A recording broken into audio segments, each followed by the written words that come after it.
Hello दोस्तों, RB study wifi centre में आपका बहुत ही हार्दिक स्वागत एवं अभिनंदन है। दोस्तों, जैसा कि आप लोग जानते हैं कि उत्तर प्रदेश भर्ती प्रोन्नति बोर्ड के द्वारा दरोगा भर्ती की जो वैकेंसी आने वाली, उसी के क्रम में हम आपको सामान्य हिंदी के कुछ महत्वपूर्ण प्रश्न आपके सामने लेकर आए हैं। दोस्तों, ये जो परीक्षा है ये आपकी लगभग दिसंबर के बाद ही होगी। तो दोस्तों, इस तरह की जो तैयारी है वो एक या दो दिन में नहीं हो सकती, इसलिए आपको पहले से ही तैयार रहना है।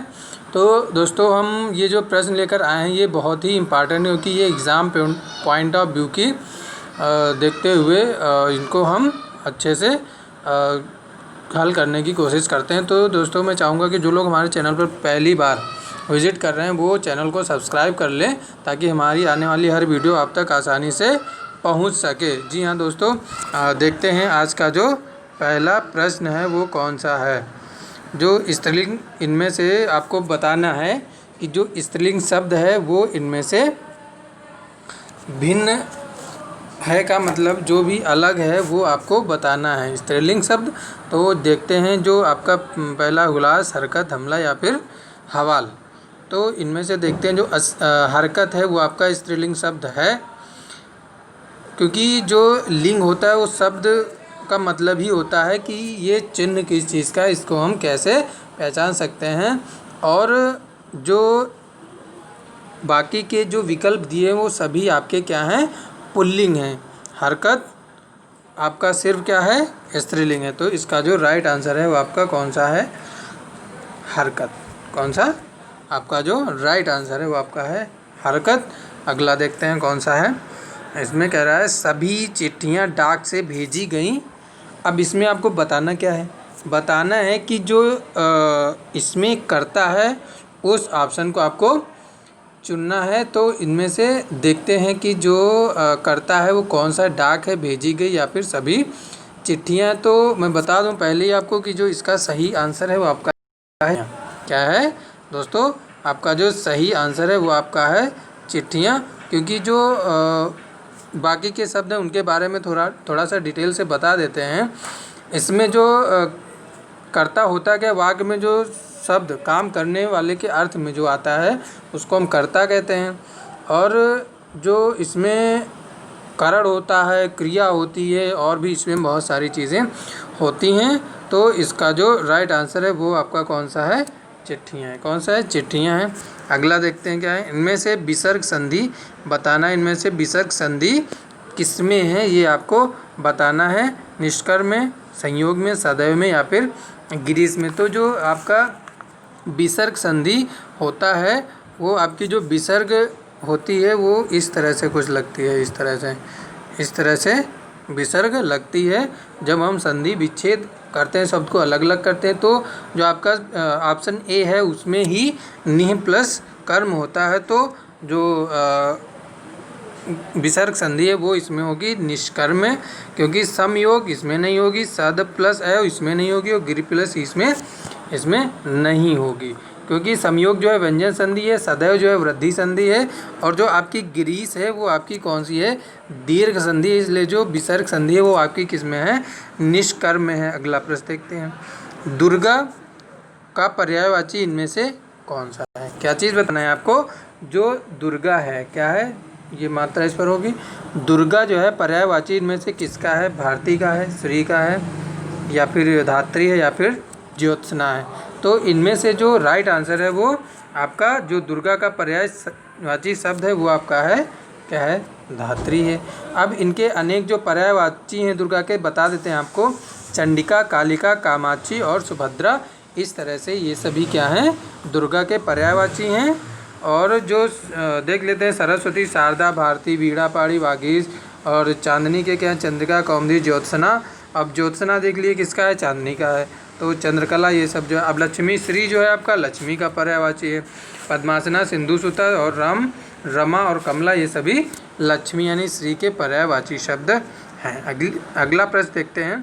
संज्ञा की द्विरुक्ति हो वहाँ पर कौन सा चिन्ह होता है। द्विरुक्ति, अब देख लेते हैं थोड़ा सा इसमें। द्विरुक्ति क्या चीज़ है, द्विरुक्ति तो उनके बीच संयोजक चिन्ह लगता है। मतलब जो जहाँ पर इस तरह का शब्द आप साइन लगता है, कैसा, इस तरह सा दो शब्द के बीच में जब ये चिन्ह लगता है तो वो आपका द्विरुक्ति हो जाता है, तो उसमें योजक चिन्ह लग जाता है। तो इसका जो राइट आंसर होगा वो आपका कौन सा होगा? जी हाँ दोस्तों, आपका योजक चिन्ह जहाँ पे लगा होगा वो आपका संज्ञा द्विरुक्ति होगी। श्याम को पुस्तक पढ़नी है।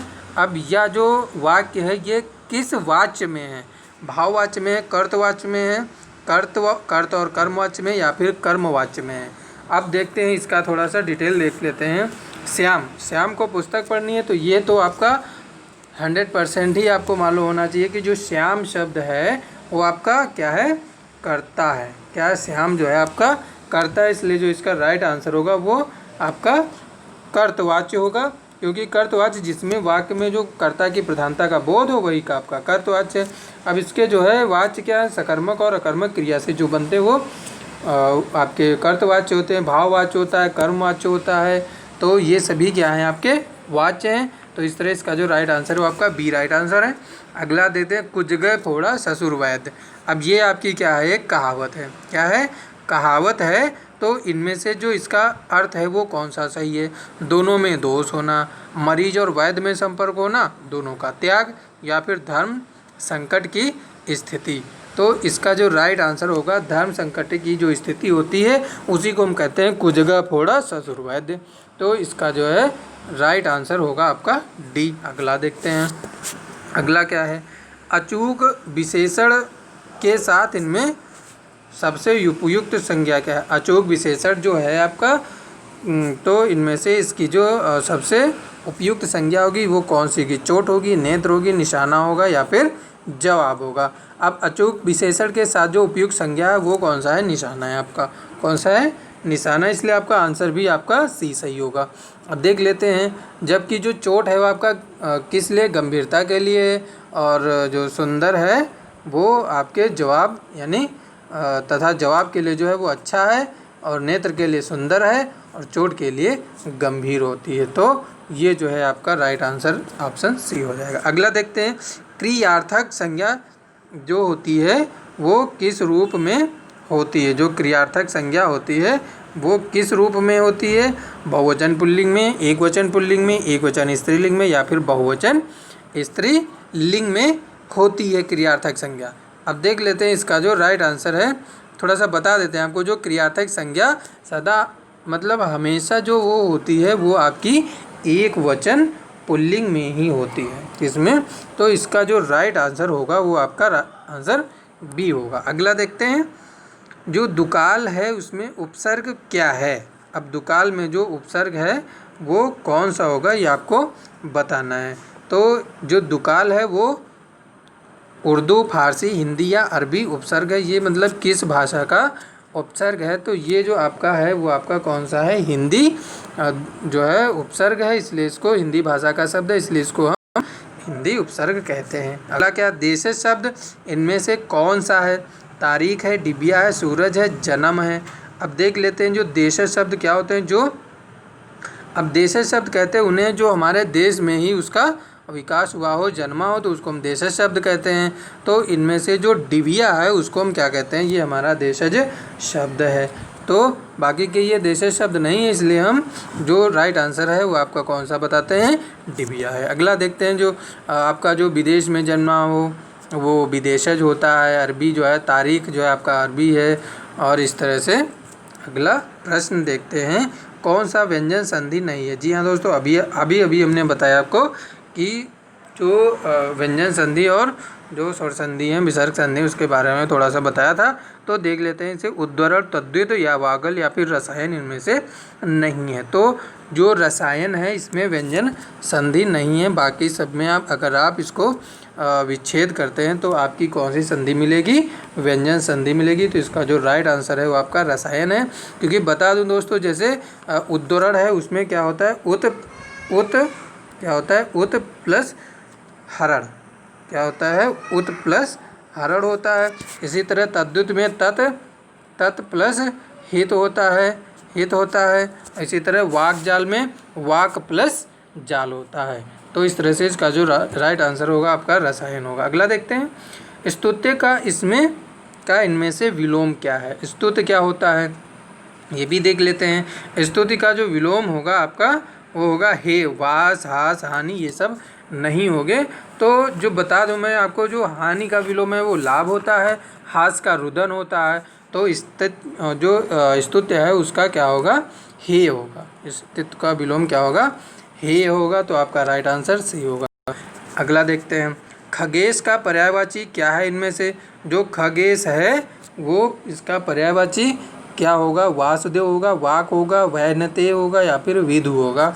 तो इनमें से जो इसका राइट आंसर है आपको बताना है। खगेश का पर्यायवाची में बता दो दोस्तों, आपका जो आंसर है वो आपका सी होता है।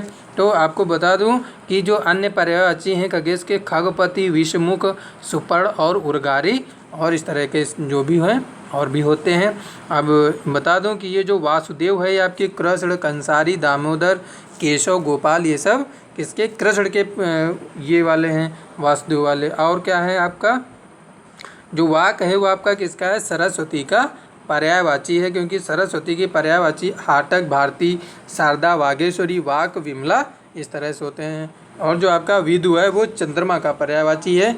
मयंक, द्विजराज, हिमांशु, विधु और कलाधर ये सभी चंद्रमा के पर्यायवाची हैं। तो खगेश का जो पर्यायवाची होगा वो आपका वैनते होगा। अगला देखते हैं, लास्ट प्रश्न आज की वीडियो का, और देखते हैं जिनकी ध्वनि सिर्फ मुंह से निकलती है वह कौन से स्वर होते हैं। तो वे कौन से स्वर होते हैं, निरनुनासिक होते हैं। कौन से होते हैं, निरनुनासिक स्वर होते हैं। तो इस तरह से इसका जो आपका आंसर राइट होगा वो डी होगा। वृत्ताकार स्वर, जिन स्वरों के उच्चारण में ओंठ वृत्तमुखी हो जाता है स्वर, और समवृत्त जिनके उच्चारण में जो मुख द्वार होता है लगभग बंद रहता है। अनुनासिक स्वर जिनके उच्चारण में हवा मुख के साथ साथ नाक से भी निकलती है वो आपके अनुनासिक स्वर। दोस्तों इस तरह से हमारे आज के वीडियो यहीं पर समाप्त होते हैं। दोस्तों वीडियो को सब्सक्राइब करें, लाइक करें, शेयर करें और बेल आइकन को प्रेस कर लें ताकि हमारी आने वाली वीडियो आपको आसानी से मिल सके। दोस्तों वीडियो को देखते रहें, शेयर करते रहें। जय हिंद, धन्यवाद।